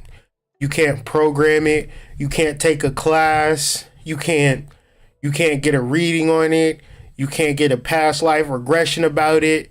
It literally is the unconscious mind, meaning that you can never be conscious of it. You can only receive the emotions that it sends you. So when you have purpose and you have a plan and you enact on that purpose, you're going to feel good while you're doing that thing that you feel like you should be doing. And when you're done with it, people give you your accolades, congratulations. This was the greatest thing I ever saw. You did feel validated for putting in that work. And this is all coming from the unconscious. The whole time you was creating something, all you know is that you wasn't feeling like shit. All you know is that you wasn't depressed or sad or feeling whatever. You just felt that peace for doing something that was in alignment with source, alignment with your spirit. When you're doing something and you feeling bad about it, you feeling like shit the whole time, your unconscious mind is telling you, you ain't supposed to be here. You're not supposed to be doing this.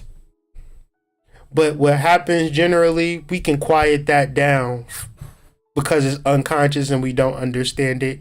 And we have this little slither of rationality that weighs life and can have us somewhat function in this world. But usually most of us are a slave to our emotions and our unconscious. So understanding your unconscious is understanding your emotions. And your emotions come from an unconscious place. It's not really a reason or a rationale. And this is why it's important to do shadow work. Because what the mind will do is say, you know, your girlfriend will make you bacon, knowing you're a vegan. And now she an ain't shit bitch and she don't deserve a good man like you. She forgot that you was a vegan, fam. Like, she like bacon. She been eating bacon for her whole life. She met you a couple of weeks ago. You told her was a vegan in passing. She seen you eat like some chicken, so she felt like you would probably eat some bacon if it was cooked right. So she sent you some bacon, but you unconsciously ain't supposed to be with her because you don't deserve her, or she's supposed to marry somebody else. So then you sabotage her, self-destruct, calling her something crazy, and now she blocking you, telling everybody about you that you got you kind of psycho. Spirit have a way of having you in situations. Emotions have a way. A lot of the men that you talk to in jail, they was working at the post office 1 minute, and the next minute they was beating somebody ass. Now they got a felonious assault, doing 4 years in jail because their emotions was not in check. They was out of alignment. So, and sometimes being out of alignment will help you get put in alignment. That's why they send you in jail. Make you think about your actions and your decision making. So hopefully you don't make those same decisions, and you really have a process to just sit with yourself and learn with yourself. And then that's where a lot of men find themselves at, or understand they unconscious. The reality of this society, now I'm talking Greek philosophy right now. I'm talking Aristotle, Socrates level conversations. And in this society, they would never have these types of conversations at the public hall or no shit like that. In this society, they'll say some shit like, women are emotional. Like, what do that mean? Women are emotional. Not all women are emotional. Women work at every job that I've ever been at, and they wasn't crying when we said, hey, can you stock aisle 12? Yeah, we need more butter on aisle 12. Bitch didn't break down, start crying, talk about, why you always making me stock aisle 12? You don't love me. When I hired you, when you hired me, you didn't. No, she just go get the fucking milk, get the butter, stock the shit on aisle 12. Now you telling her, you know what I'm saying, you don't feel comfortable with her wearing leggings to the gym like she be wearing them with no panties all the time, cause it's just like,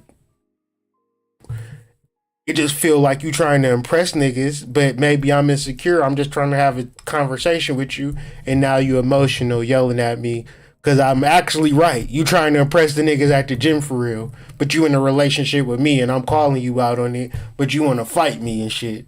You know, this is situations where you not like, man, I guarantee you in a relationship right now, and if you say a couple of the wrong things, you having a full blown argument. Meaning that you not in a relationship, nigga, you in Baghdad. You in the war of Iraq. You know, in the war of Iraq, they couldn't walk around. You couldn't walk around Afghanistan like that because it was landmines. You walk around, step on the wrong landmine, your goddamn leg be blown up. That's y'all relationships. You say the wrong thing, she gonna blow up on your ass. She gonna fuck your ass up. She gonna fuck your ass up. Stop. I'm a psych. I ain't a psychic for play. I'm a psychic for real. She gonna beat your ass. You trigger her. Talking about you in a relationship. No, you are at war, my friend. The spiritual mind, your body, where your diseases. Like, you know, people can take this energy and be sick. You know, because sickness and disease is a result. It's like hospitals fall into this area too. Hospitals fall into the Virgo energy, moving into the Libra energy, because once you sick, you sick. Once your endocrine system is blocked by misunderstanding of emotions, like, bro, sis, being able to relax, being able to just to be is very powerful in 2023. Very powerful in 2023. And it's like utilizing your spiritual mind, which is your chakras, which is your endocrine system, which is your hormones, which is your mood, which is your state of mind, is so important. And I'm not about to get y'all in, like, man, y'all tune in my channel, y'all click on my video, y'all know y'all about to laugh. Y'all know I'm about to say some funny shit. I'm not about to stress y'all out. Ain't nothing that serious. Ain't nothing that serious that I ain't about to talk shit about synthetic and human hair. I'm not about to do that. I'm always talk shit. Cause you gotta be relaxed. If I'm uptight, that mean that I'm late on the rent. That's what that mean. And I'm projecting me being late on the rent with you having to buy some shit that I'm selling. In the reality, man, I got a lot of shit I'm selling. For real, for real. I got products up the ass. But the people who will buy it, gonna buy it. The people who don't buy it is the people who don't buy it. At the end of the day, let's relax. Take off your wig. Let's sit here and meditate. I'm just imagining sitting with somebody with some cornrows, with the little stocking cap,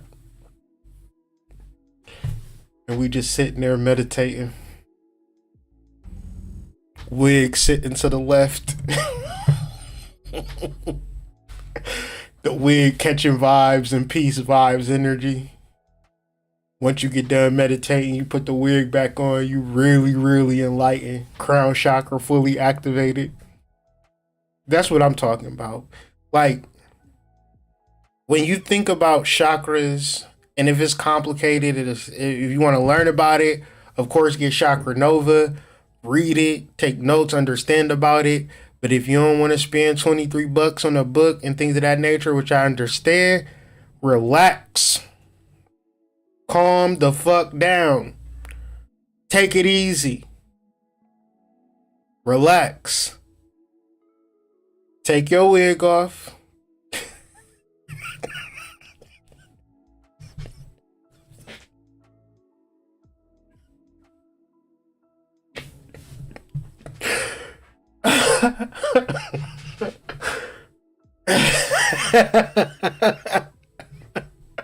I don't know why that's fucking this shit hilarious to me. Like we're like just relaxing and just taking like I'm taking off my tie. Oh, I had a stressful day. That's not funny, but it's funny to me for some reason. I don't know why it's funny. Just the imagery of it. The imagery of that is just like I need that in my life. I need that type of energy. God knew it. Like in 2012, I'm gonna tell y'all this. I felt like me and Tina we invented lace front wigs. Like, cause you know, hair is like different. It'd be like sew-ins, and like it was like weave. They was sewing shit into your hair, gluing shit into your hair, and you know, shit. If you had the right face and you had the right body in 2012, you could just throw in the damn wig. You know what I'm saying? And that just be it. You know what I'm saying? Lace fronts, Cleveland, beauty supply stores. We was up in that thing getting wigs every other day. Like, what you think about that? That's so. I done had girlfriends that bought wigs, and I'll be right there with you. Like, what we gonna call this one? I think we should call this one Sandra. We gonna call this one. Ooh, that looked like Dejanay. That looked like Dejanay right there. Like, so y'all think I'm like, like if you wore wigs and you was my girlfriend, like we would have a fucking like you see this picture right here of mushrooms. It would be a fucking a wardrobe of fucking wigs right here. If my wife wore wigs, it's like I don't care. I just think it's funny when you get home and you hang your wig up like a damn like it's a coat.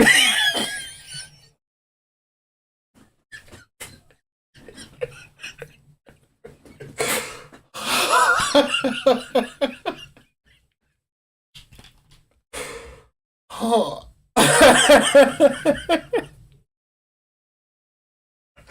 I just think that's hilarious just to think about. And I don't mean no like if you got a joke about me, trust me, if it's funny, I'ma laugh. And I'm not talking about nobody in particular, because I love all of y'all. I'm just saying some of the coolest girls I know, we done went wig shopping. You feel me? And it's lit. You feel me? It's lit.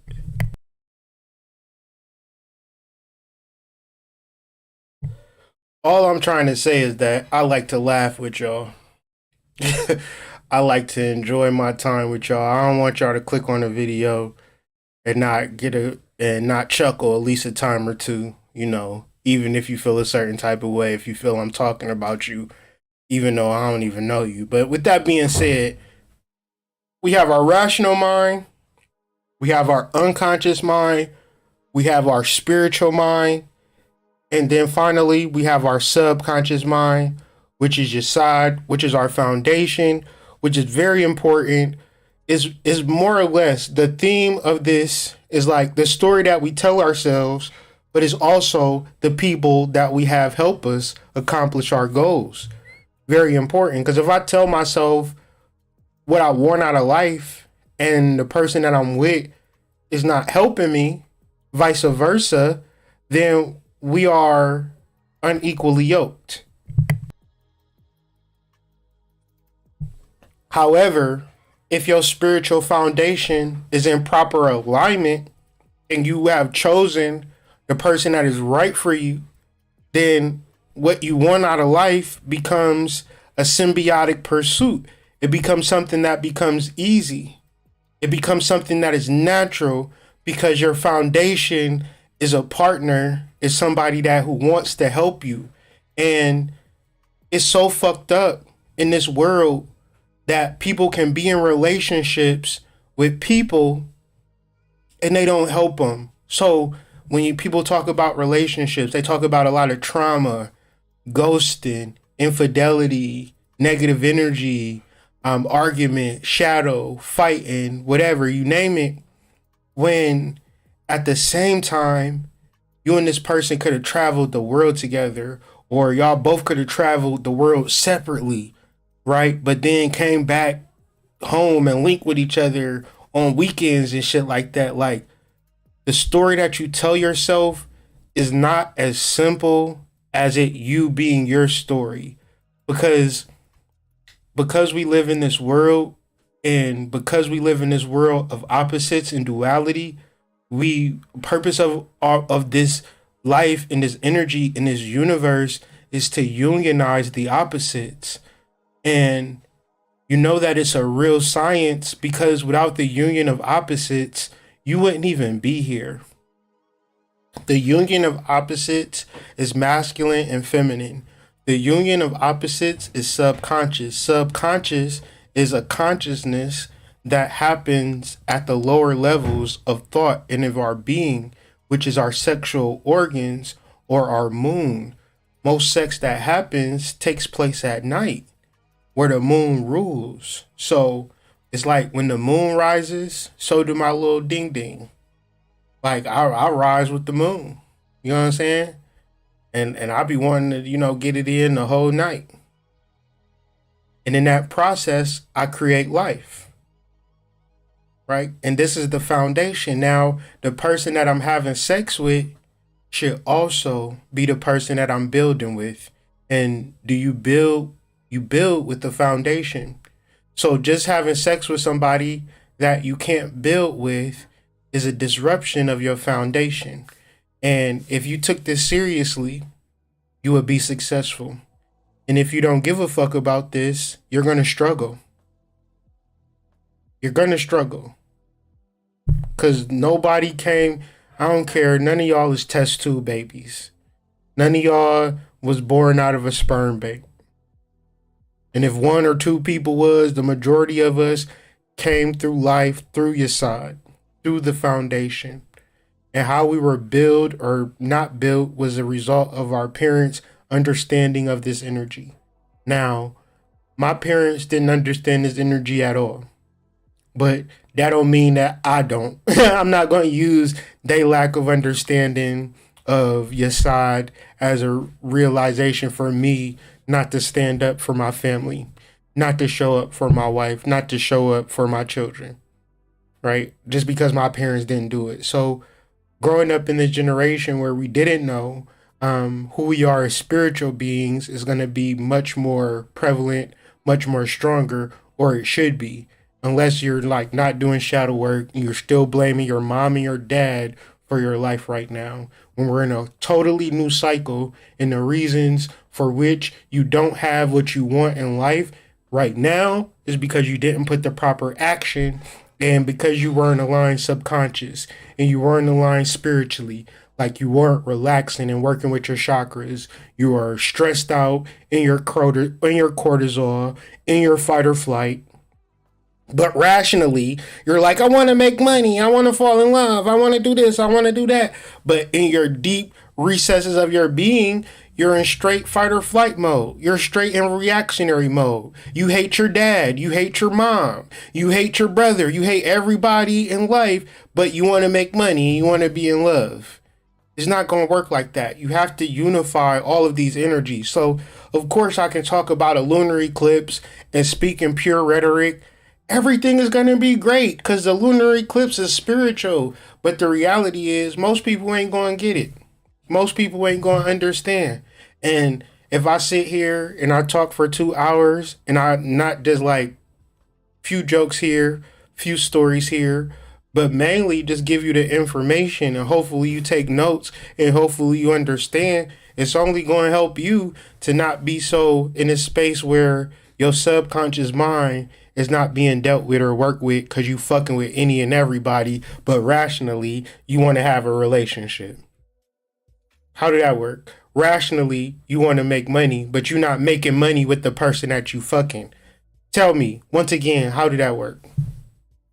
And you in a relationship, but unconsciously, your emotions is causing y'all to argue every weekend, causing you every time he say something that you don't like, you want to argue with them, you want to fight with them, but yet and still you want to have a long-term successful relationship. But when I'm trying to break down the four minds, it's like, well, whatever, kind of interesting. I kind of like you. I don't like you. I can watch something else. Cool, whatever. It don't matter to me. I'm going to just give you the information, and the people that want to understand it, the people that want to incorporate it is going to. The people who want to constantly get their ass kicked because they want to live in a rational mind and don't want to do the work to understand their unconscious, don't want to do the work to do their subconscious work, be aligned subconsciously, don't want to do the chakra work. They want to be all the fuck uptight, all the fuck up stress, and don't want to relax so spirit can actually talk to them. Fine then, man. If you don't give a fuck, I don't give a fuck.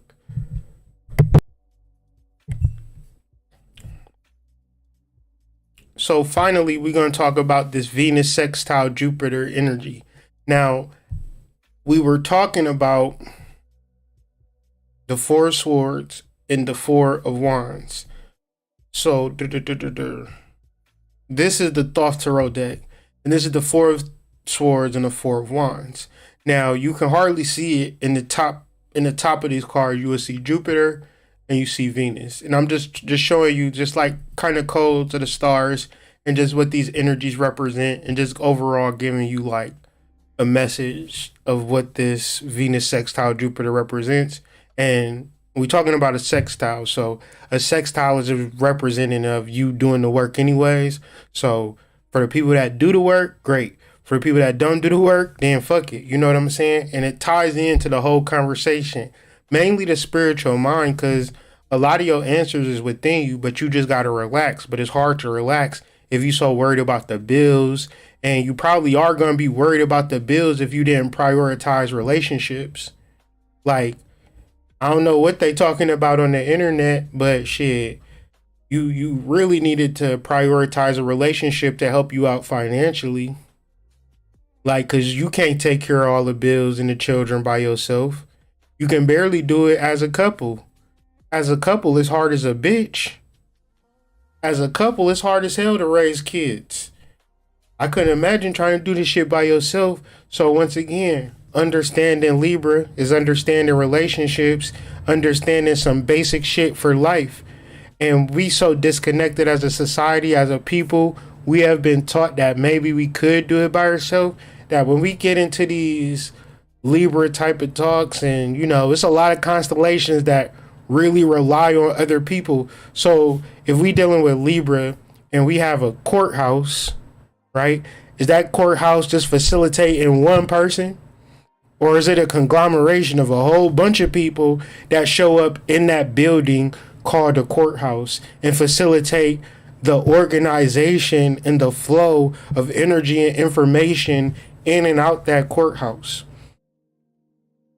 That building is an inanimate object. However, the symbolisms and structures for which it represents, cosmic law, gives it the functionality and its power. So what I'm saying is, when we understand spirituality, when we understand cosmic law and integrate it in our lives and just get into the cosmic flow of it all, we would then find the answers. But it's very present. And we have to really enact a level of just relaxation and being able to listen and have discernment and have the practice too, right? You would have had to practice with your unconscious so much and listen to your conscious so much that you would begin to trust it. And this would be your conversation. So I personally believe that the metaphysicians and the Greek philosophers, they knew what they were talking about. And the problem is we didn't understand what they were talking about. And everything that we understand in the cult or metaphysics now is a basis off of Greek mythology. So what you don't know, what you don't understand about metaphysics and astronomy or astrology, you can figure out in Greek mythology and Greek myths.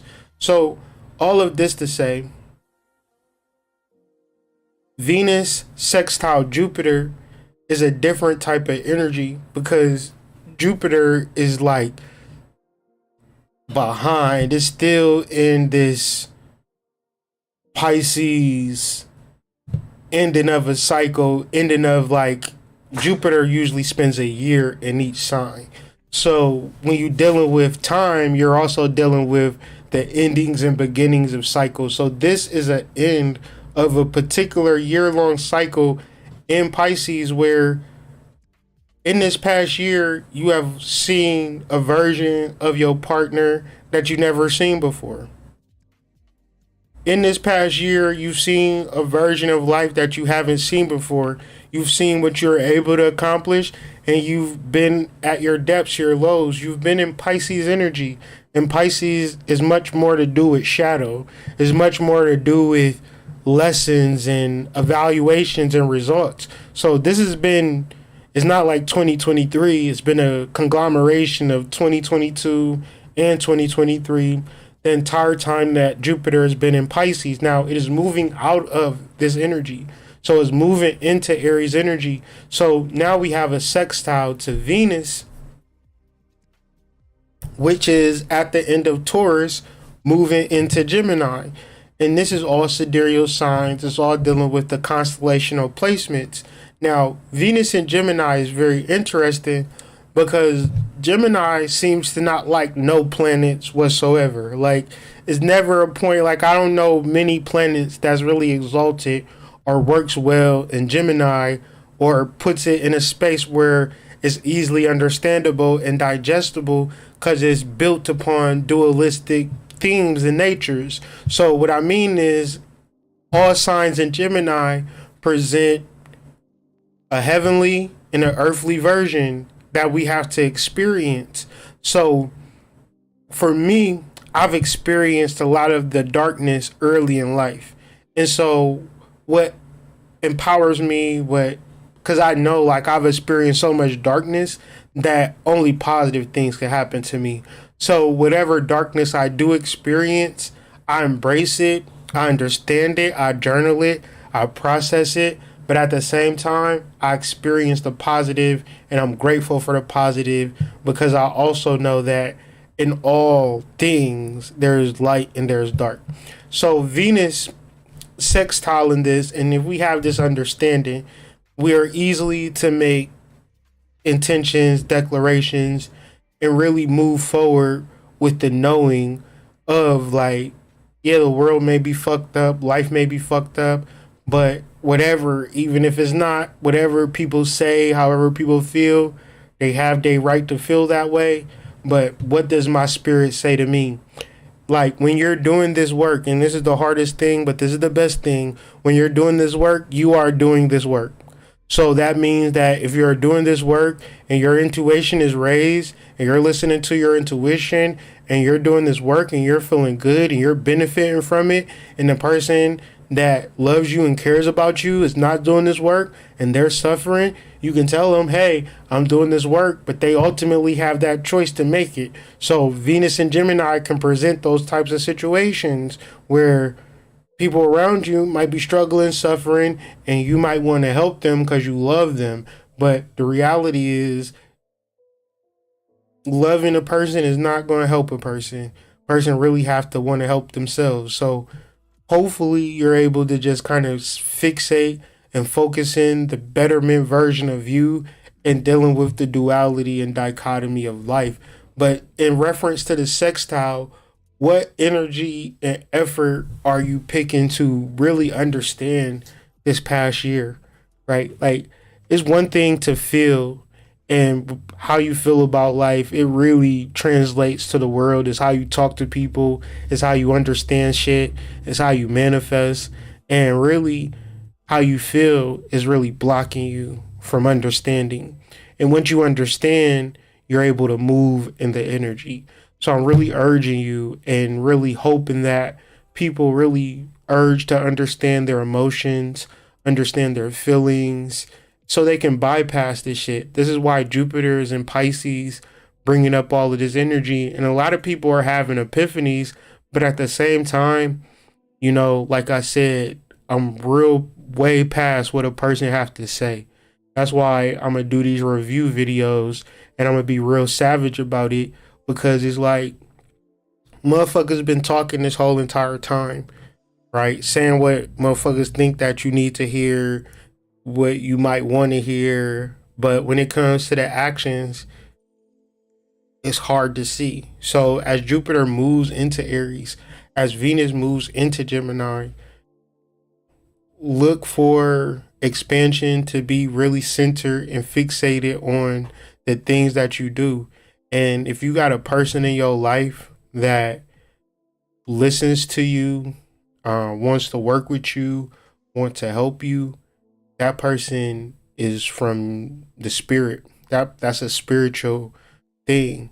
And if you got other people who just want to waste your time, feel like, you know, they own you or they can talk down on you for whatever reason, you know, it's really the season to like honor the duality, honor the separation, because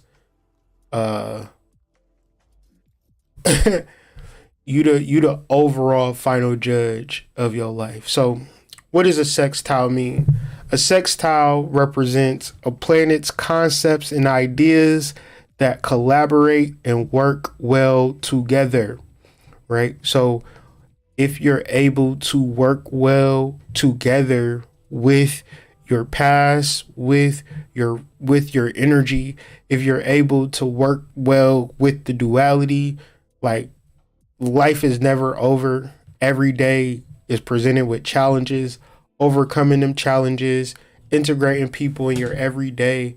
And this comes from doing shadow work. Lack of shadow work is isolation.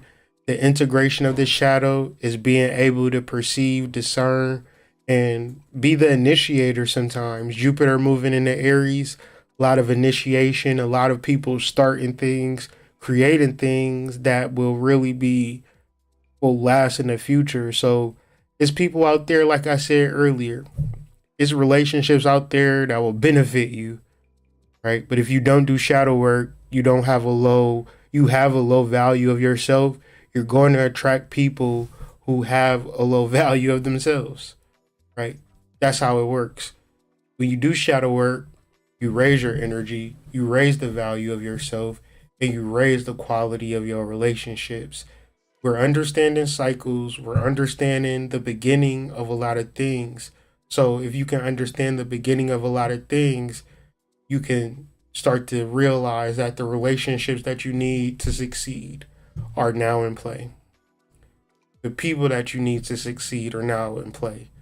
How are you going to show up in those relationships?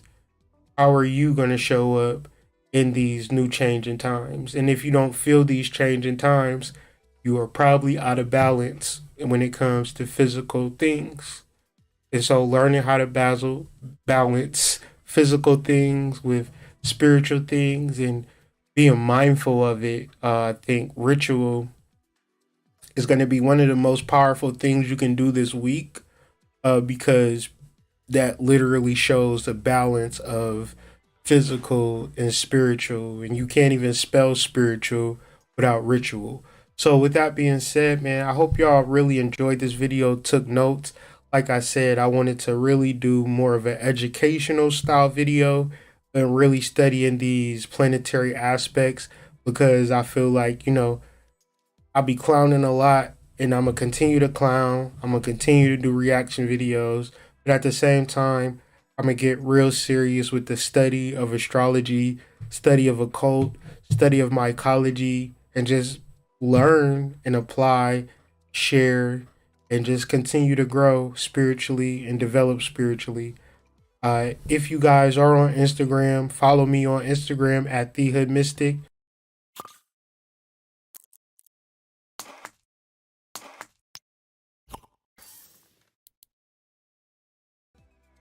And visit me at hoodmystic.com, which is my blog, or you can visit me at White Rabbit Psych, or visit me at columbianexchange.com. We got the stacking capsules available, and we got something else I wanted to show y'all.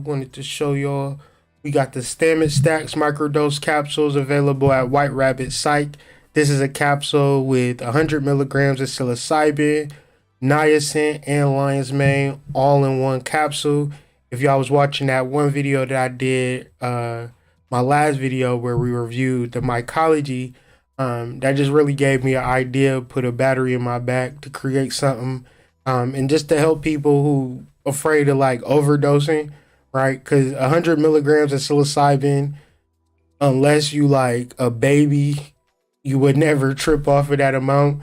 And didn't have niacin, so if like you wanted to take two, you would be taking a double dose of niacin, and the double dose of niacin is not fun for nobody. Then of course it got the lion's mane, which helps with neurogenesis. Neurogenesis repairs the nerves in your brain, and when you do that, things such as depression, things such as like ADHD, bipolar, mental health issues, they begin to resolve themselves, because mental health and mental health issues generally are a deterioration of those neurons. So lion's mane, with the help of psilocybin, niacin, pushing all of the things through the blood-brain barrier, really supports neurogenic health. And me, I'm just a happy, lucky, black man who was very lost for a very long time. And I just like to talk about the things that assisted me in my journey. I love to share. I love to learn. And, don't be in your feelings during this time. Speak, do your best to get out of your feelings. Do your best, like if you are sad about something, angry about something, do the work to move past it so you can begin to just simply listen to source. Because you can't really listen to your anger and listen to your peace at the same time. So I'm gonna go ahead and leave you guys with that. Go ahead and like the video if you like it. Subscribe if you haven't already. Share this video with somebody that might be useful to. I love you guys, and I hope all is well. And I'll catch